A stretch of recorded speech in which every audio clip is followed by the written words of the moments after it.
Check this out, nigga. I just dropped my single, nigga, Riders, right now, produced by the Eastie Boys. It's out right now. Fuck with your favorite Eastside, nigga. Hey, fuck with him, nigga. Riders, nigga. You know what we on, nigga. Yeah, we in this bitch toasted like a strudel, bitch. Yeah, nigga. You feel me?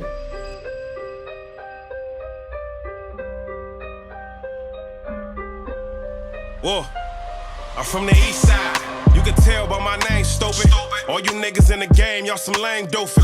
Dallas Mavericks go to state, I got 8 shooters. And I don't trust none of you niggas cause y'all play Judas. Bad bitches love me, I be lagging on the jet. 20 plus years, I was sagging in a set. Ain't a nigga better talking rapping, I'm the best. If you ain't gotta ask, yeah, my flag to the left. It don't matter, across the states, I got gang ties. My best friends is killers walking the main line. They catch you slipping, they crack it off in the daytime. Cash rules everything around me. Raekwon, my niggas hustlers getting it past the state lines. I got models and actresses on my FaceTime. Niggas wanna act like 50, well can you take 9? Had them white people talking about you up on Dateline. I be slide with the sliders. I been thugging in the streets so long. Niggas tripping so I keep my pole. Niggas ain't talking but I live that. 40 cal on me gotta keep bad. If you wanna let the eagle blow. Niggas knowing that the streets my home. Rap niggas is marks, I know you fucking heard me.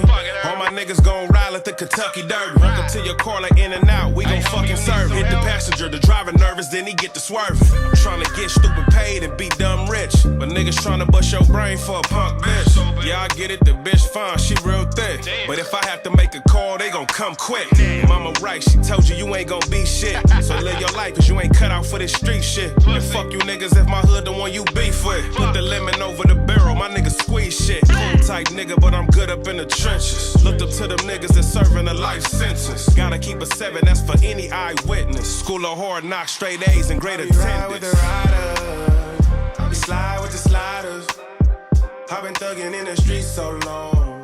Niggas tripping so I keep my own. Niggas ain't talking but I live that. 40 cal on me gotta keep bad. If you wanna let the heat go. What up, y'all? It's SB Global, man. Welcome to Apartment 107. We sitting here with my guest.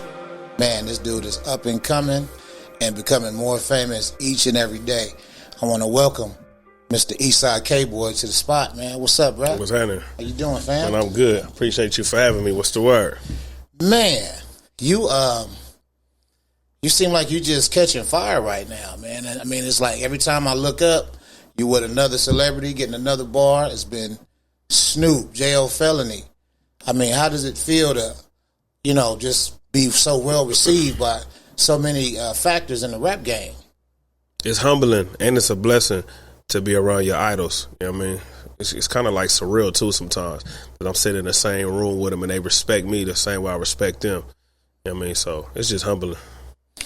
Now, why do you think that is? Why do you think the reception has been so warm and welcoming from such prominent people in the rap game? I just think it's a lot of people don't even know me for like my lyrical content or anything. I'm starting to learn that it's my personality that they really fuck with. It's just me being a genuine, solid dude.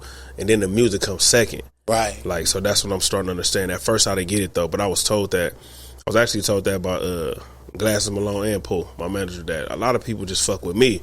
At first I took it to the heart, like, and personal, like, nah, man, like, I'm hard. These niggas fuck with my music, but a lot of people don't even know that I get down like that. Right. You feel me? Like, I surprised Snoop recently. So they just fuck with the person that I am. So that's even better though, because the relationship is doper than anything else. Yeah, because I didn't know much about your music, but once I tapped in, you know what I mean, I kind of like became an instant fan. And like you said, it was more so your get down and just seeing I'm seeing people like Nipsey Hussle, you know what I'm saying, like stamping you.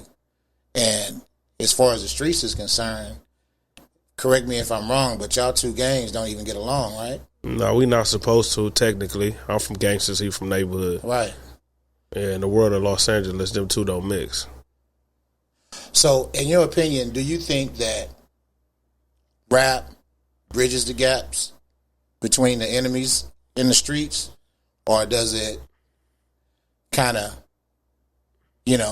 make the situations even worse? Nah, music helps a little bit, but it's all on the individual. Like, that's what it is. It's the individual. just because I deal with a certain neighborhood don't mean I deal with all of them. I deal with the individuals out of that neighborhood. So I know sometimes we get caught in saying like, yeah, I fuck with this neighborhood, or I fuck with that neighborhood. I really just fuck with certain individuals from that place. Gotcha. And they fuck with me the same way. That's what it is. And then ultimately, everybody else, they fall in line. Have you ever had an issue because of your ties with different people from different Yeah, I started to neighborhoods? realize that niggas don't like me and they hate me because how other people love me. Wow. And that shit is like weird to me, but Niggas from your own hood. everywhere. Like mine, the next one, shit. The individuals that I fuck with from the opposite gang, they homies don't like it. They just don't understand it. That's all. So, you know. Yeah, just like your manager, Pooh, we was talking about earlier. He's a blood. You're a Crip. I mean, not only are you a Crip, I mean, you are kind of flamboyant with your Cripping. You know what I mean? Yeah. And how does that work? How do you guys work that dynamic? It's family. He been knowing me since I've been 18 years old. Right. So being a Crip, that's not even like, that's the last thing on the list. Like I'm regular. Like I'm kin to them. Like I'm K Boy to everybody else, but I'm kin to them. Been knowing me since a teenager. So that shit don't even mean anything, honestly, with that relationship. Right. I mean, like me dealing with other type of Bloods and Power Rules, yes, it's like, it's mind-blowing to everybody else in the world when they see that. But us, it's family. It's like having your uncle being from another hood. That's what it's like with us, so I ain't tripping. Okay, so, obviously it's been a lot of tragedies, especially on our side of town, on the West Coast, L.A., with, Slim 400. Yeah, my guy, rest up to Slim. Obviously Nipsey. My guy, the GOAT.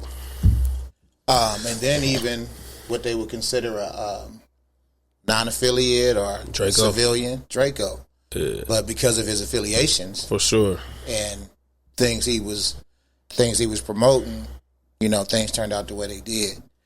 But let's just keep it like as far as like with the Nipsey thing, because he was definitely a positive impact, but he was pushing the gang culture. Is that where we got it wrong? Or if not, how do we do that without those tragic results? See, it's a fine line. I just did an interview before I came to yours earlier, and the same question was asked. It's a fine line that we have to walk, and it seemed like it's a contradiction, but it's not though, because he wasn't promoting it the same way I'm not promoting it. I mean, we're not glorifying it at all. We just letting you know the harsh realities of what goes on in our sections, the pros and the cons, and when you are in this type of lifestyle. So I think people just get the misconception of that, because he'll be pushing positive today, but tomorrow he human, just like me. But tomorrow I might feel like fuck you and what you stand for. It's not wrong to feel like that. Right. You're a human being. Like everybody has those ups and downs, but the main goal and objective is to push positivity and to change the narrative about the street culture. And that's what he was doing. And that's what I do too. It's just like, I look good on Instagram or they see me doing good with all these celebrities, but the truth of the matter is I'm still in the ghetto. I still live in the ghetto, and I live in somebody else's hood. So I'm still broadcasting and reporting shit that I see every day. Right. And the shit that I've been through and what I've experienced and all that, on to the new shit that I see right now. I mean, the music changes when the experience changes, when the money changes, when you start to go see the world a little bit more. You could tell when somebody music elevates like that, with the Nipseys, the Jay-Z's and all that. Right. Now niggas talk about shit that we don't know about because we're not even in that realm. We're not in their world. We don't even know. This nigga's worth billions of dollars. I don't know what the fuck he be talking about sometimes because I'm not there. Right. But I can relate to everything that NBA young boy say, because he a young ghetto nigga. Yeah, he not from LA, but he still talk that Right. I can understand. He's younger than me. So with that, just go back to the question, bro. It's a fine line that we walk, because I want to be positive too, all day, every day, and I am. But I still got to let you know the reality of everything, though. The life in the streets is not perfect. Right. So, and it would never be. And your affiliation, let's say if you tried to keep it under wraps, it would still rise to the surface. I don't care if I turn a preacher tomorrow. They not going to say, oh, that's K-Boy, the preacher of Holy Baptist Church. They're going to be like, oh, that's K-Boy, a preacher for 4 gangsters. It just is what it is. But I'm showing the people that I do deal with Bloods. I do deal with essays. I do deal with these type of people from these different walks of life. That's from the same struggle as me, just different areas, and let them know that it's cool. You know what I mean? Sometimes niggas, they fuck up the pipeline. You may have to deal with somebody else. Like, you know, he was telling you earlier that he stopped gang banging at a young age because he was getting money with Crips and he was a blood. You feel me? So you start seeing, like, I can't even get money with my own kind. I'm getting money with people I was supposedly supposed to kill, and I don't even know these people, but I'm raised and conditioned to hate a nigga down the street that I don't even know.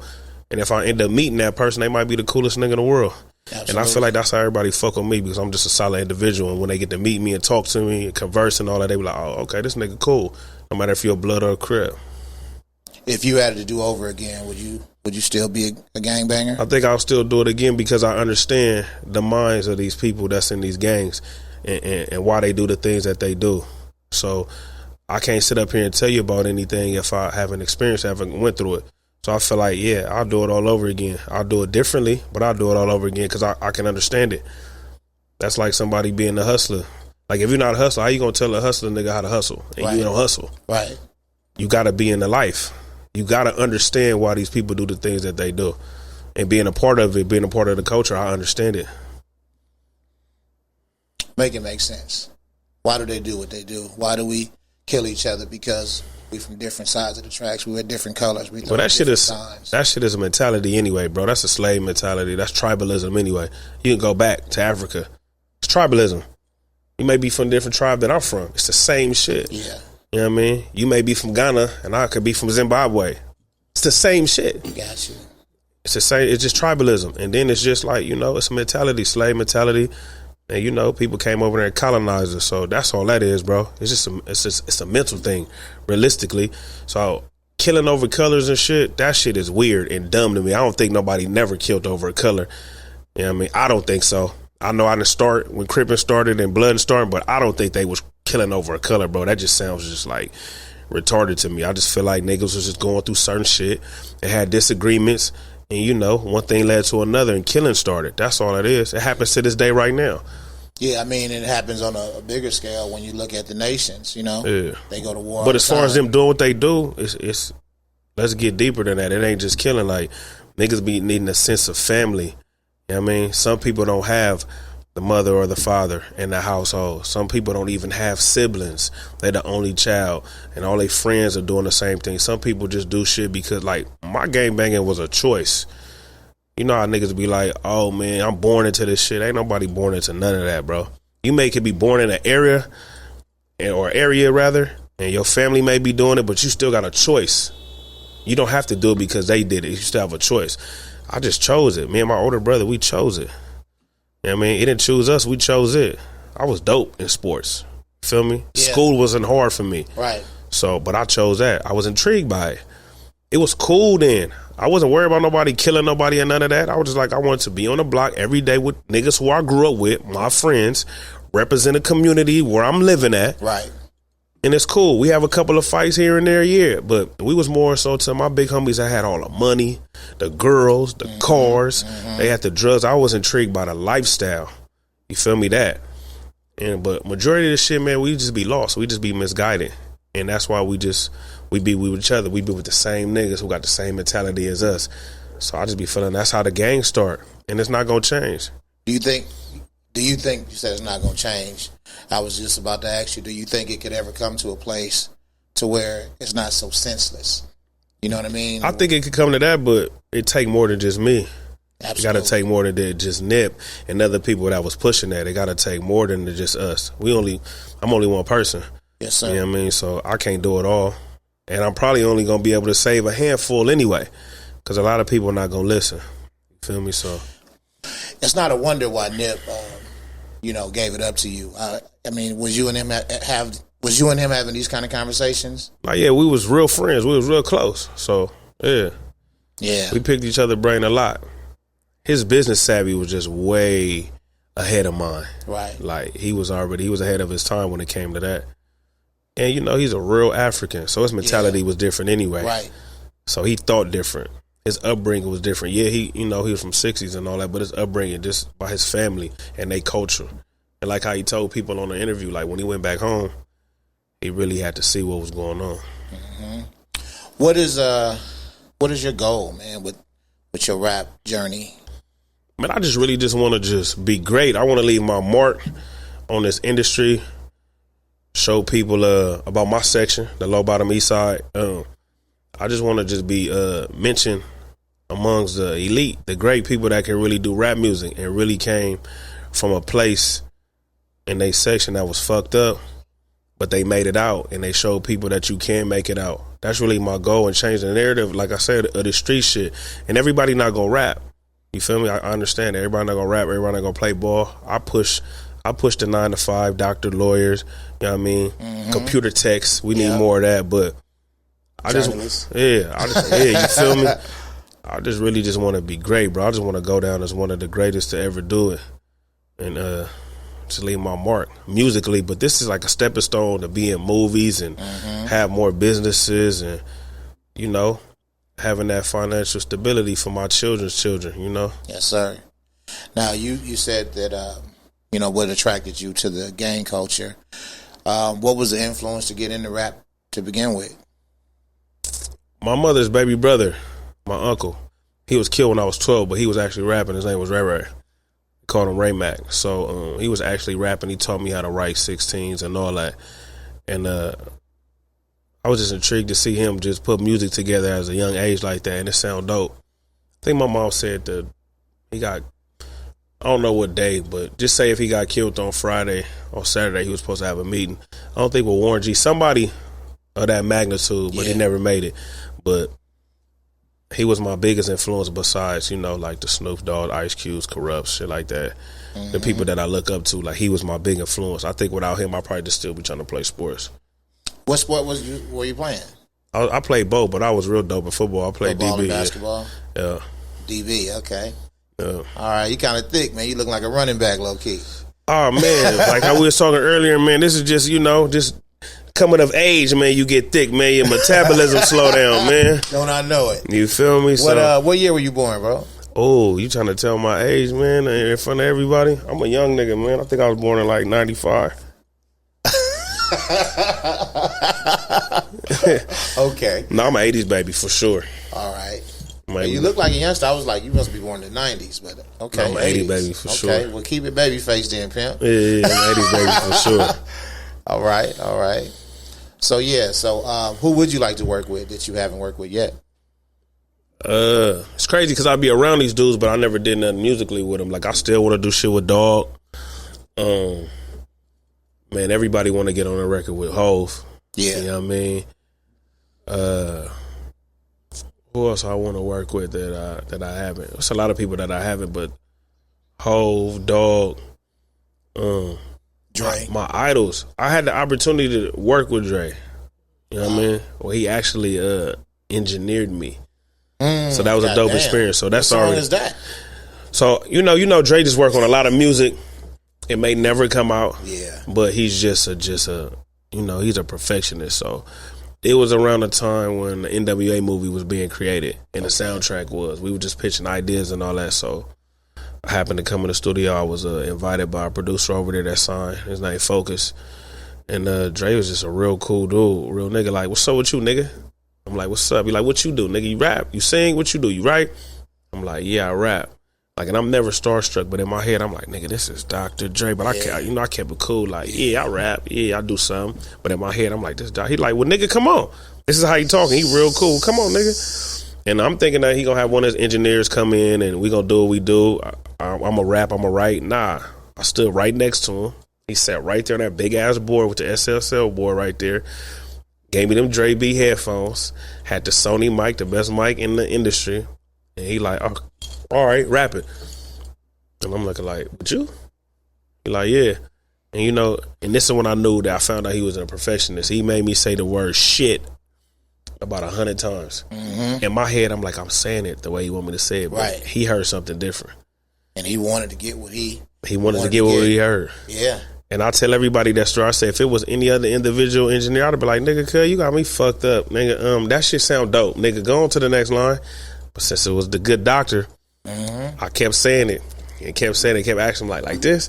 Nah, get it like this. Boom. Like that, it's not coming out right. So it was cool. But back to I want to work with Man, I want to work with like Adele. Okay. And big people like that too. You know what I mean? But as rappers like, yeah, Hove, Dog, Q, anybody from the Wu-Tang. Yeah. I don't care that 50 doing all this TV shit. I want to fuck with 50. Tough. I just want to talk some gangster shit with 50. You know what I mean? Had that nigga give me a gangster hook and talk some gangster shit with 50, man. But it's a lot, man. I keep going down. That'll be a long segment. I think it's dope, man, that, you know, your ambitions and your horizons are so broad. You know what I mean? Like, you're talking about Adele. You know what I mean? Like, nigga, like, thinking out the box. You know what I'm saying? Like, hell yeah. Katy Perry was like, hey, K Boy, come. I'm like, I'm pulling up. What you mean? It's real shit. You know what I'm saying? Like, that's crazy because, I mean, you haven't seen Game do that. You know what I'm saying? You ain't seen who's a J.O. Felony. I mean, I know J.O. Felony is like,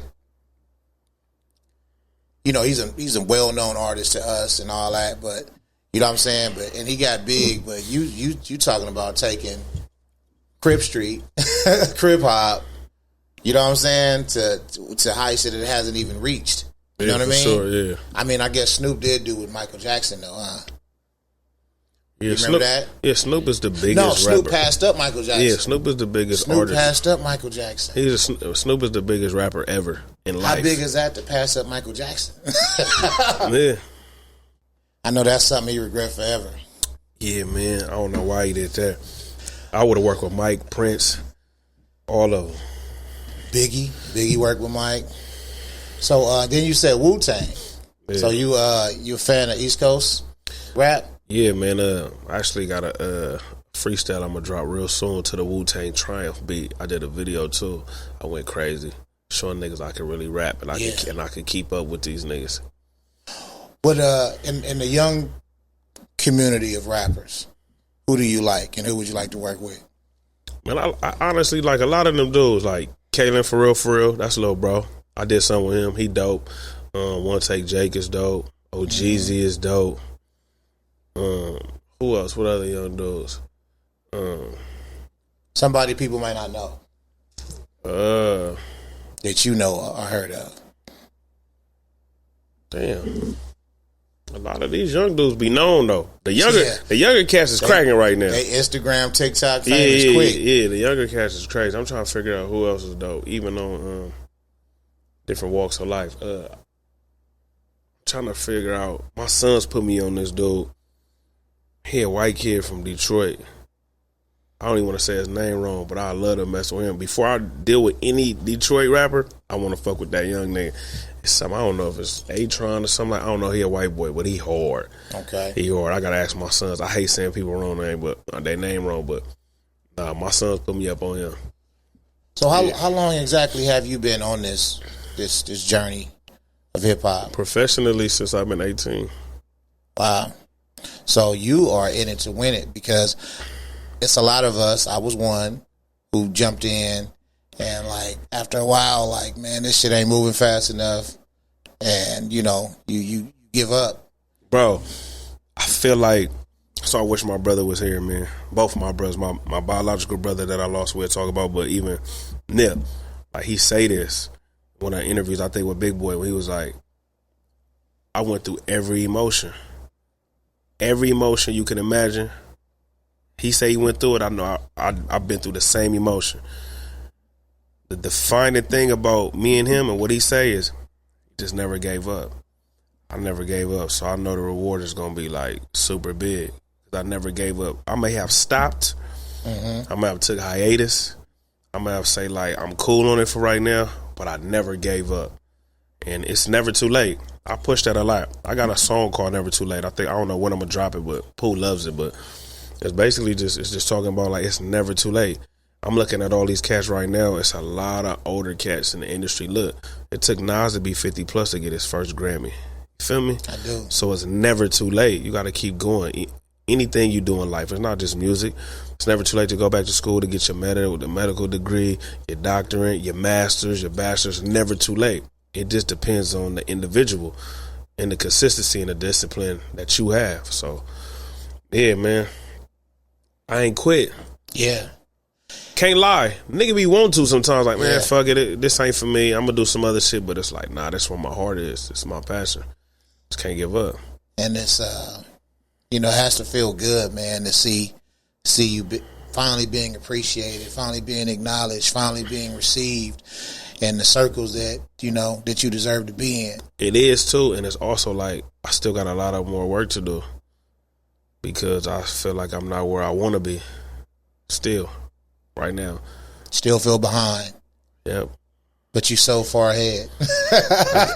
Man, That's the mentality of a winner, though. yeah, I feel like, man, even losing big people like Kobe is like the Mamba mentality, how we know he's one of the greatest players to ever walk this earth and grace the basketball court. But this nigga still practiced like he was like coming off the bench, and he was trying to win a starting position. Right. They like his work ethic is crazy, and that's the type of shit that I've been on lately.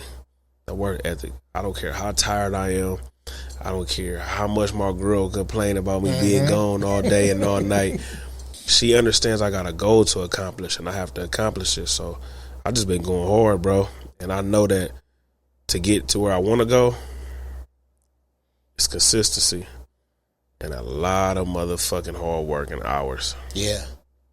Yeah, I mean, They say you got to give 10,000 hours. I'm like, fuck that, nigga. I'm trying to do 100,000 hours. You only get what you put in. yeah. Yeah. So, That's the mentality, man. You got to far exceed the expectation. you know, You know what I mean? So, what you and Game got cooking up, man? I've been seeing you in the studio like every other day. a nigga Game working on a dope album called Drillmatic. Kanye West is executive producing it. I can't spoil the people who's on there because he'll look at this interview like, come on, little bro, but he in there working on a masterpiece, a classic. And I'm not just saying that because that's big bro. To actually be a part of it is humbling. And him allowing me to come in to be a part of it. First, it was just me coming in, being a fly on the wall and witness it. But to actually be a part of it now, yeah, that shit is crazy, bro. And bro's a good dude, despite what people be hearing about him and all that. Because like I said, we human. Yeah. Game's a good dude, bro. Like, and what he's trying to do with this album is even shine light back on the younger dudes like myself and the generation underneath me, West Coast rappers, and just putting this shit back to the forefront. There's no disrespect to none of the rappers across the globe from other coasts and other regions, but we from the West Coast and we trying to put this shit back to where it belongs. Yes, sir. You know what I mean? So I appreciate him for that. Like, he Man, got a lot if of it people wasn't- coming in. If it wasn't for the Game, man, the West Coast was At that null time. and void. At that time, yeah. You know what I mean? And he came back, he brought us back and put us in perspective. You know what I mean? Yeah. So it's, I mean, for him At to that be time, it was him, G Malone, and Bishop. G Malone is like under the same management with you, right? Yeah, well, I came up with G though. That's how I started. I was a part of Blue Division, Black Wall Street Blue Division. Okay, and then when G got his own deal, he just kept the Blue Division. So Right. that's why I'm so connected to Game. You know what I mean? Okay. Because of that. But I came in with G, Glasses, Pool, Jazzy D. They gave me my first start. It was them. Yeah. I'm still with them. What songs you got coming out, man? What can we expect? Right now, I got a song out right now called Riders. That shit hard. Tell us about it. Riders is just a dope record. It's a street record. You always gotta have a street record for the streets. It's produced by the Eastie Boys. They like a fan's favorite. They like an industry favorite right now. They're a duo. Those are the two dudes that did the Chosen beat for Blast. Okay. You know, they got their gold record. They're my guys. They've been cooking up a lot, and they happen to give me a couple of gems that they had laying in the cut and cooked up with me. So yeah, Riders. That's what I'm pushing right now. But I got a few surprises though, man. I got a couple of records with a few people, man. When I drop them, everybody gonna be like, "Word." So yeah, When can we expect the project? that I don't know, honestly, because I'm kind of like indecisive if I want to put I really do want to put an EP out, but I don't know if they ready for it yet. I know like my core people that support me, they ready for it, but I don't know if I'm just ready for it just yet. I think I gotta throw out a couple of more singles and shit like that.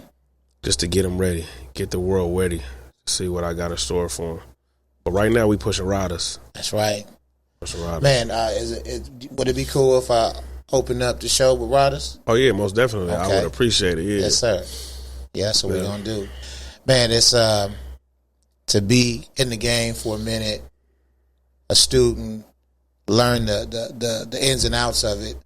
Now, instead of just being super anxious to put something out, now you're able to look at the game from a more strategic standpoint. Instead of just dropping an album, you're thinking about marketing, creating a buzz, and actually having an impact. The great thing about this new day and age is that there's no such thing as oversaturation anymore. You have to continue to put out product all the time and content. You have to. It's just with me is everything takes finances. So we got to get the right finances and put the finances in the right areas for the marketing and for the branding so everything can go. Because I can have a lot of dope music, but if nobody knows that it's coming because there's no marketing behind it, then it defeats the purpose. And it's just like another dope song, water underneath the bridge. You feel me? So it's like that's what I've been focusing on. But in the meantime, it's freestyles I could put out. It's more content. That's what I'm doing. Y'all seeing a lot to put out. And I'm going to give game to people because anytime I get information, I like to share it. I feel like we be fucked up as a culture like that. We learn some game. We don't want to tell nobody. Niggas hide their shoe plugs. Right. You feel me? So, but one of my childhood friends is Rance from 1500 another, right? Really? Yeah. Childhood friend. That's why I'm so close to Rance.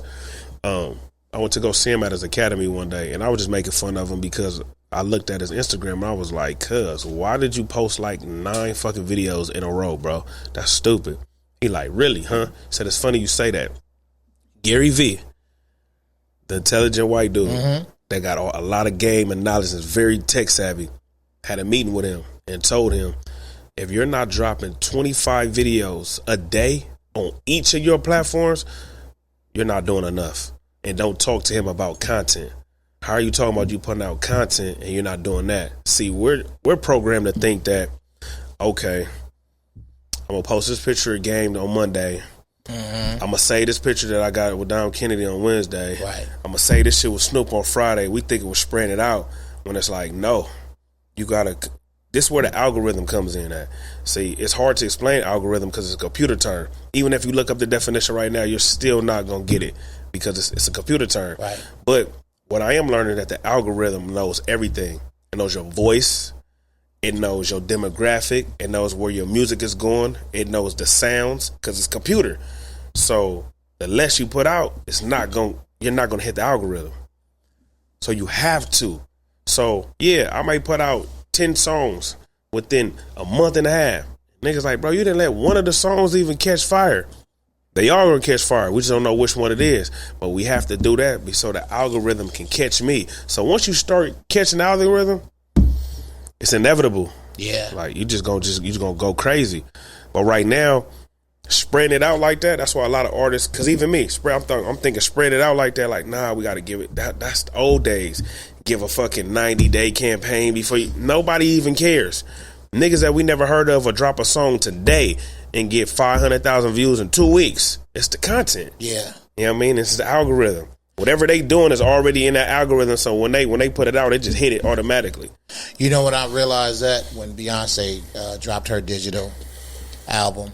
Well, she's beyond, like, people like that, we can't even compare. Because once Kendrick drop out of the blue, it's going to go viral, it's going crazy, probably going to break the internet. Right. It's just certain people that can do that. But just people like me and other artists that's up and coming or even bigger than me.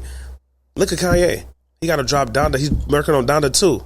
Donda 1 hasn't even been 6 months out. Even the big boys know we got to continue to drop content. It's all about flooding the algorithm. You know what I'm saying? So where it can't deny you. We have to now. Like the old days is, got to cut them old rules out. You have to flood. You have to oversaturate yourself. Yes, you have to be seen. You have to be in front of the camera all the time. But not just on, okay, IG is my biggest platform, so that's where they see me the most. But I got to do it on Snapchat, Facebook, TikTok, of course. Because TikTok is like, TikTok algorithm is the best. There's no disrespect to the other ones, but you cannot promote anything like on IG. You can't be like, hey, go to YouTube. It catches that. They gonna shut that down on IG. Less people are gonna see that because you're trying to promote a whole nother entity on their shit. Wow. So I get it, but it fucks up the views and the shit. So if IG's my biggest platform, but I want my numbers to go up on YouTube, I cannot say, hey, it's out on YouTube right now. I gotta just say on all digital platforms. Yeah. You feel me? Yeah. Or you gotta just stress these people and bust their head and be like, click that link in my bio. You know what I mean? Because a link can be anything. Right. You don't know what it is. It could be a YouTube link, a Spotify link, an Apple Music link, all of them together. So you got to just stress people out about going to that link in your bio. But they say TikTok algorithm is the greatest. If you heavy crack on TikTok? Nah, I got to start being heavy on TikTok. I'm gonna get there. I'm gonna get with my kids and have a meeting at the house and say we got to show Daddy how to crack on TikTok. Man, one of my I call him my other son. That's my son's boy. He just did some videos and be getting like 90K people watching it. And it just be regular kid shit. Like I said, really?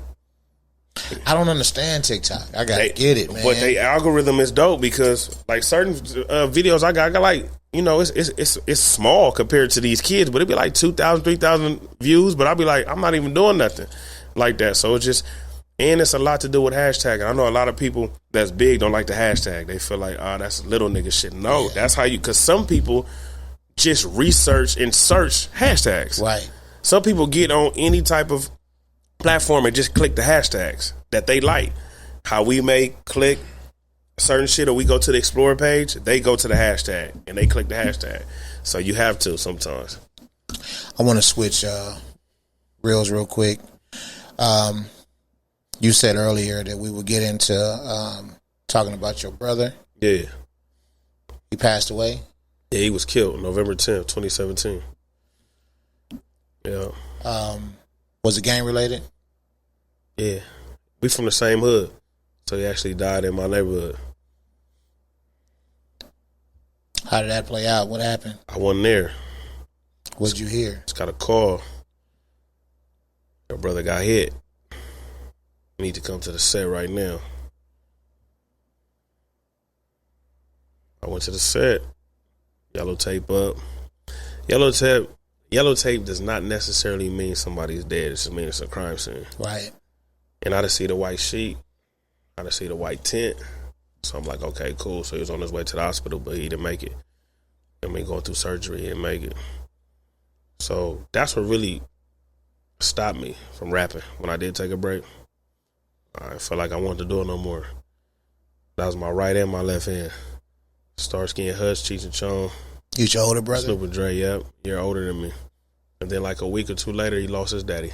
We had a double funeral. So my family was taking like hit after hit. Then everybody know about the bowling alley killing. Those are my homies from my neighborhood that got killed in the bowling alley. So me personally was just taking a hit to losing a lot of loved ones. And the most recent, my biggest one was my grandmother. My pawpaw actually died too.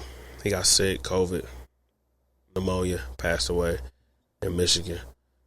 But my granny though, my heart, my soul, the rock, the foundation, out of the blue, she had a stroke. My kids was just with her. She was fine, healthy. It ain't like she was 90-something years old and it was time.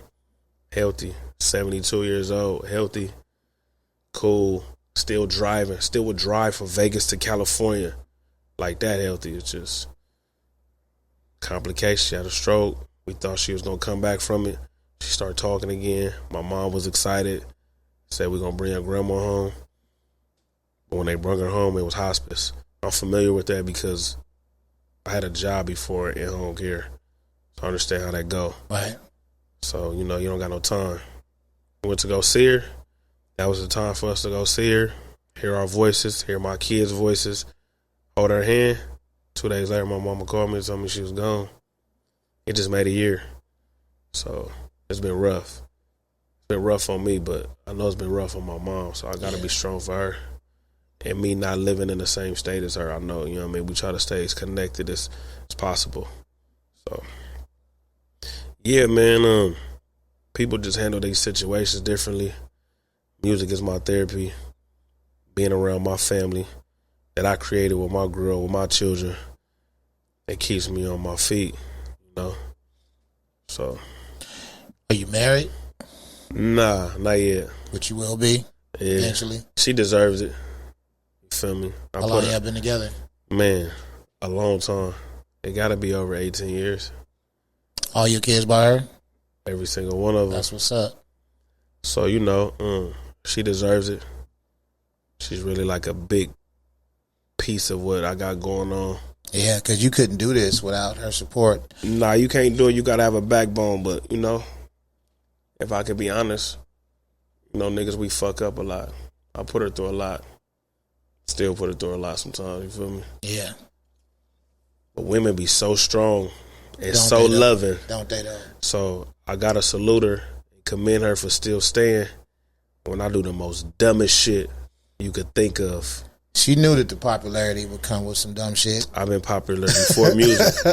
Feel me? Yeah. All this shit was before music and with music. So for her to be a strong woman like she is and to deal with my bullshit, she's old everything in the world plus some. So, you know, as a man, you gotta just realize, like, okay, when enough is enough. Right. And I'm still fighting with my demons. I mean, we talk about it now, so I know I won't be in trouble for this interview. She know, like, and if I could be transparent, I feel like it's a lot of street dudes and a lot of men that can relate to that, and we just be scared to put it on the table. I used to be scared to talk real shit like this on interviews and in my music, but it's a sense of therapy too. Like, I can get it off. I can talk to you about it. It's kind of hard to talk to your significant other about it, you know what I mean? Y'all don't want to hurt each other's feelings and all that, but talking to somebody else and giving a perspective of, I'm a man and I'm from the streets, and all these people that's about to watch this interview and watching, they can understand, like, yeah, bro, like, take care of your queen. Like, because if she leave, you're going to be sick. Been plenty of times where I thought she was gone, so, you know. Yeah, because, you know, as much as we want to please ourselves and make ourselves happy, you know, we really don't want to hurt the people we love. Nah, you really don't. I had to tell her one time, like, I just don't wake up in the morning and say, hey, I'm about to fuck with your feelings today. None of this shit is planned. It's just a nigga make bad choices. I told you in the beginning, everybody has a choice. It starts off a mistake. The first 2 times is a mistake. 3rd, 4th, 5th, 6th, 7th, 8th, 9th, 10th, it's a choice. It's a decision that I made. They just happen to be a lot of bad decisions that I make when it comes to dealing with women. And shit, I'm grown enough to accept it. And people get tired of you apologizing for the same shit, so you just got to do better. Absolutely. How many years y'all been together? Like I said, over 18. We've been knowing each other. 18. We've been knowing each other since we've been 14. Oh my God. Yeah. So yeah, that's a lot. I grew up together basically. Yeah, but you know she had a son before me, which I still claim my son. Absolutely. He just turned 18, so I always go off that. I've been in his life since he was 4 months. But yeah, we knew each other since high school. You know, take a break. She had her own, you know what I mean? We never was together in high school. She always had her own boyfriend. That's what, you know, she had her baby with. You know what I mean? Her first baby daddy. Which we cool. I said this on the first interview before. Like, a lot of people feel like it's weird to be cool with the baby daddy. Me and that nigga like Tone Loc and Tupac on Poetic Justice. We'll beat a nigga ass together. You feel me? Yeah. So we got a cold relationship, and a lot of people don't understand it. It comes with being mature. I'm a man. Like, these kids didn't ask to be here or be in these situations where you gotta be a stepmom or a stepfather and all that shit. We all parent together. That's how I gotta be. We all parent together. He got his whole life. He got his own life. You feel me? And other kids and wife and all that type of shit. He ain't worried about my girl. You feel me? We worry about the best interest in that child. You know what I mean? And now he's 18. He about to graduate high school. He just committed to go play college ball. Student athlete. So we all did a great job in raising him. Absolutely. So that's what it's about. Yep. And that's what matters. Yep. You know what I mean? This dude he's going to college. Yeah, so I'll be trying to just, you know, hopefully I can influence somebody if they going through that right now. It's not even if. I know niggas going through that right now. When niggas hit you with the, I don't want another nigga around my kids, we all say that initially. But if you got a dude like me, it's not trying to take your place. It's not going to put my hands on your child. You know what I mean? I am going to scold him. And I am going to discipline them, but it's not going to be physically. And I'm going to teach them I would teach my own kids. I'm not going to tell them nothing wrong. And also, tell them to go get insight from your biological father. Mm-hmm. And now you're ahead of the game. Now you 2 steps ahead of everybody else because you got 2 different perspectives. You actually got 3. You got 2 from the adults that you look up to and yourself. Instead of one kid that don't have, or just have one, or don't have none. Right. No parent, no father figure, and he got to turn to the streets. So, and I keep my kids away from the streets as much as possible. Tell us something about Ken that people would be surprised to know. Surprise! Hey, you know what? This is gonna be funny, right? And I don't give a fuck because I'm a gangster. Okay. I be getting sentimental cuz on certain movies. I turn and look at my girl like, hey, this shit make you feel like you about to cry? And she be over there in tears like, yeah, I be looking like, damn, that shit was touching. Like, damn, cuz I'm too gangster for this. She be laughing, but. Okay, what was it, man? Was it The Notebook? Dog's Purpose? What did Nah, hey, look, we could be watching the episode of fucking Law and Order SUV. Yeah, come on. And just the situation about these young, especially when they do, because they do a lot of rape cases. So when they do these young girls and these kids, I get involved into that because I got daughters as well. So yeah, man, just be certain shit. It could be a story on the news, like a story of triumph, with like a kid with a disability. And it's like, it's no excuses. You can't make no excuses. This kid played basketball, but he got one arm or some crazy shit like that. And he just been through some shit with his parents. He might have one arm. His mom may have been deaf. The father has been killed. And just they story alone. I be low-key getting sentimental or shit like that. I know I'm like the West Coast gangster rap DMX when it comes to that. I know as soon as I get any type of Grammy Award, I'm finna break down. I already know it. I'm just letting niggas know that now. Break it down on the stage because I know what I've been through in my life, and I know that I'm still here and I found my purpose. So by me just going through all these challenges and ups and downs and trial and error, and to still be here physically in the physical form and accomplish the goals that I set out, and then be praised and acknowledged by it, I'm gonna break down. I know I am. Has that transferred to your content and your music? Yeah, see, we talked about it a little earlier that, you know what I mean? Music is very influential and it could be persuasive to a lot of young people. So I just tell them, don't look at the crippin' side of things. I honestly calm down crippin' in my rap. When you say it's flamboyant, you could just see it. You could smell it on me, as Mozzie would say. Yeah. You could just smell it on me. So you already know. But am I telling you to go crip? No. Am I advocating that crippin' is the shit? No. I almost lost my life for crippin'. My brother is gone because of crippin'. I got homies that's doing life that'll never see their kids and their family again because of crippin'. You feel me? So I got to give you those stories. Now, we got to make it to a way where it's still pleasing to the ear, or still bang, so it sound like I'm having fun and I'm telling you and I'm promoting it and I'm condoning it, but nah, it's just music, so we just making it sound dope to the beat. But if you really listen, I'm telling you something though. You know what I mean? If I'm telling you that, we may slide up on you, I'm not telling you that I want to. In this fucked up world that we live in a world of sin, I have to protect myself, and my homies have to protect themselves too. So if we into some street shit and we happen to do street shit, it's survival of the fittest.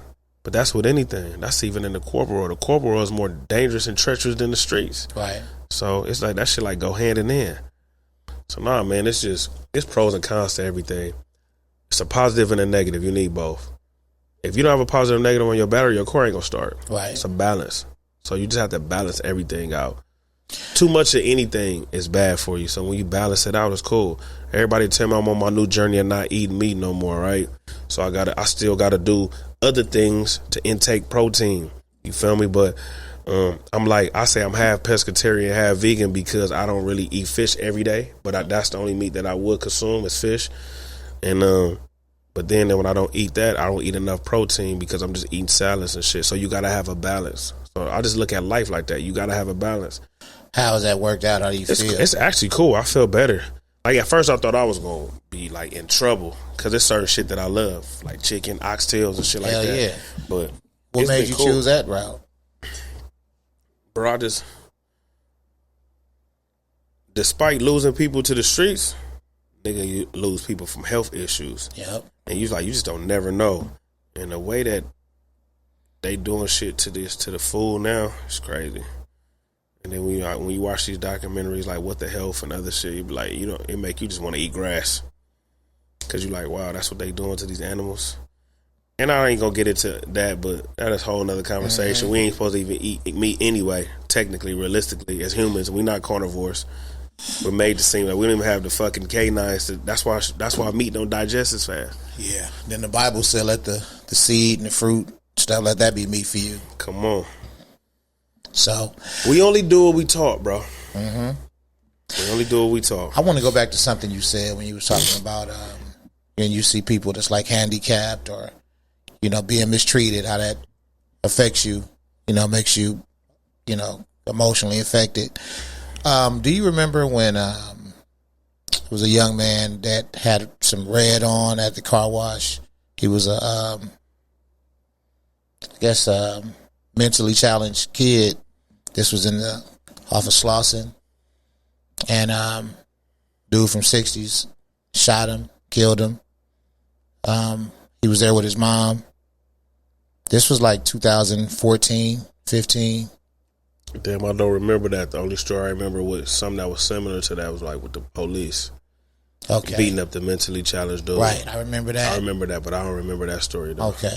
That story I remember because it kind of like fucked me up. And then dude was like on the news and, I had posted about it. And one of his family members got on my post kind of like going hard on me. Like, nigga, that's hood business. Woo. I'm like, that nigga ain't no gangbanger. That's not hood business. That's a mentally challenged young man that had on a red shirt.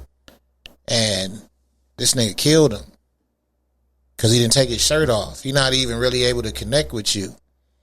And it's like when shit like that happened, that shit just, like, what the fuck are we doing? You know what I mean? Like, yeah, that shit crazy. Senseless. Nah, I don't even remember that story, but that's a fucked up story, though. But I don't remember that story, but that's a fucked up story. I'll send it to you when Yeah, that shit don't even sound cool. You know what I mean? Yeah, that was a real bad one. It's like, and that was something that, it's like, at some point we got to be like, you know what? That's my bad. You know what I'm saying? We can't uphold the bullshit. Me and Marcus Black, it's my nigga Marcus Black, that be on Love and Hip Hop, Brooke Valentine husband. We're real tight now, and he got a lot of insight. He very intelligent. And we be talking about we got to just hold ourselves accountable for shit now. Like accountability is big. Like, and we need to make it big in our community because we uphold niggas who don't snitch, which is cool because that's street code. We uphold nigga who's the toughest gangster. We uphold nigga who did the most time in the penitentiary. But we don't get on the niggas who are deadbeat fathers. You feel me? Yeah. We don't get on niggas who beat their women. You feel me? We don't get on niggas who are just a fucking cancer to our section and to our neighborhood that just always got some bullshit going on. We don't never hold them niggas accountable for none of that shit. So we got to start doing that. Once we start doing that, I think we'll be all right. Yeah. Telling niggas like, hey, cuz, what are you even over here for? Like, nigga, you don't even fuck with your kids. I'm gonna fuck what you think you do over here in the set. Nigga, I'm taking your kid, nigga. That's gangster. I commend niggas that do that. I commend niggas that can't make it to the hood days and the hood functions because they have their child. Nobody should ever get DP for being a grown-ass man. I agree. So we got to start doing shit like that. Once we start doing that and older niggas get back into these young niggas' lives again and get back into these sections and putting their foot down again and whooping their ass because these niggas be off all type of drugs and shit and there's no protocol no more. They don't listen to the OGs. They don't give a fuck what you did, how you paved the way. They wonder what you doing now because they feel like, nigga, we walking the blocks now, nigga. So get your old ass up out of here. But nah, nigga got to come back forceful. Older niggas got to come back and put structure and order back into this shit so niggas can do better. Like, it was once upon a time where nigga made you go to school. Like, the homies that I still deal with right now are probably like, you didn't even have to, be officially from the gang. You already had us, but they still be on me to this day. You know what I mean? I had my homie Big CD call me in the first interview, just talking shit about working out and all that. And nigga, you better be in the studio. Oh, okay, you doing an interview, nigga? Yeah, all right. Yeah, you better be doing an interview. You still need niggas like that. Right. That really believe in you and push you. Like, that nigga call me whack. just because he know it's going to get me into the studio. But like, nigga, you got me fucked up. Like, you need people that push you in a positive light instead of a nigga giving you a pistol and tell you to go around a corner and go catch a body. Now, my whole thing is if you in the field, you playing by those rules, protect yourself. You got to do it the right way. If that's the energy that you focusing on, so be it. Do it the best. Do it to the best of your capabilities. Just do it right. But my main thing is to give you a whole nother direction. Like, look, you in the hood. You're going to be over here. Why don't you try to make you some money? Why don't you try to do something differently? Because when you start doing different shit, it's going to broaden your horizon. It's going to open up your eyes. If you start getting money, you're going to start thinking like, what the fuck am I doing over here all day, every day for nothing? And I'm making money. Now I'm taking trips. Now I'm seeing different shit. Oh shit, there's more to life than this block. There's more to life than this park that I hang in every day. But when you don't see nothing, you don't experience shit, and this is all you know, and nobody's trying to help you, neither. I know you niggas be grown, you gotta help yourself, but sometimes niggas do need help, bro. Niggas need a little boost. Like, nigga, if I can't hop the fence, I might need you to hold my foot and push me up. Absolutely. A lot of niggas don't do that. A lot of niggas will grab you down from the fence and pull you back down. So we just gotta just hold each other accountable. Once we start doing that, we'll be all right. I knew this interview was going to go like this. You know what I mean? I knew that you were intelligent. I knew that you were a man. I knew that there was more to you than what sets you claim. No, for sure. You know what I mean? That's like a small percentage of me. I just happen to just be from that area. I just happen to be from that gang. But I always had the bigger picture. And when I talk to some of my younger homies, I don't even like calling niggas my little homies. You know what I mean? And if you're going to call yourself a big homie, you better do big homie shit. And that's like, nigga, be a positive influence to your little homies. Make them be better than you. Not better than you on some street shit, just better than you all the way around as a man. But when I talk to my younger homies, especially the ones that want to do music, and they tell me, man, we following your lead. We know when the time is right, you're going to pull us in. We watching. And they doing something constructive with their life. I be happy. Like my little homie, Lil Let Loose, Tiny Gotti, they do music too. They out my section. You know what I mean? And Tiny Gotti, man, he know how to record himself. He bought the equipment himself. He took the initiative to learn how to record himself. You feel me? No schooling or nothing. Just a young cat from the Eastside with a dream, just like I had one. And I still have one. I still haven't lived out my dream yet. They may think I have, but it ain't. We just beginning. Right. You feel me? So when that type of shit happens, or my homies get on my post and say, man, I love what you doing. My homies that's in the penitentiary hit me like, bro, keep making us look good. That's the type of shit that keep me going. And then other people that you don't know that just be just so overwhelmed at what you do. And a nigga say, hey, man, I'm from Switzerland, man. I listen to your shit every day. It's dope. I feel good, You know don't what I it? mean? Yeah, so, you know, and Damu niggas been fucking with me since I started. That shit is still kind of like surreal to me too, how the Damu community just fuck with me the way they fuck with me. Man, it seemed like, man, it can be so simple, man, that we can just find a common ground and just connect to. It's just hard, man, when it's just so many misunderstandings, so many deaths, it's so many wrong upbringings, so many misinformation that was taught. It's kind of hard, but we can make it calm down. That'll never change. And I know niggas say never, because we tried. It happened before in 92 when niggas was young. It just seemed like the powers that be ain't gonna let it happen. That's why we just gotta be stronger as a people in the community. Because anytime it seemed like we doing something great, all of a sudden something else happened. Some bullshit happened. And sometimes, bro, even with interviews like this, it's like, should I shut up a little bit?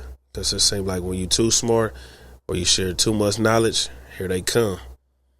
You know, my mama told me before, like, you know, being a black leader is cool, but you know what that come with? It's a scary thought, scary conversation too. So when you look at every black leader, they ain't here. That's scary. Up and coming. Eastside low bottoms. Niggas scary talking, but they position to be really in. don't want no problems. 4-pack could get it crackin', we some known sliders. And all my niggas play ball like a globetrotter. Gang slide the new whip, but the Henny got me swerving. Homies pulled up, 10 deep in a Suburban. Enemies pass by, but them niggas looking nervous. And I gotta keep a 40 like them niggas on burning. My old bitch tripping, so I had to get a new hoe. Bitch, I'm a dog. Blue nose, call me Cujo. Big toe, pulled up in that 2022 though. Ace back rapper, so you better make room, ho. Moving with no brakes, I can't stop up on the gas. Catch you in the setting, we ain't giving out no pass. Go against me, I had them killers on your ass. And keep internet dissing, you become a hashtag. Niggas don't want smoke, you suckers is asthmatic. Pull up on your block in my granddaddy caddy. Got you looking shook, fuck boy, don't panic. And let that FNN get the singing like Patty LaBelle. You niggas know the deal. Better lace your boots when you playing on the field. Bitch ass chill, my nigga, that's on the real. Cause all that tough acting you doing to get you killed. I've been to your set, your homies don't know you, nigga. You think I'm playing, cuz? And I'ma show you, nigga. I got a Trey 5-7 really waiting for you. A big Melvin to you niggas, I'm a Jody killer.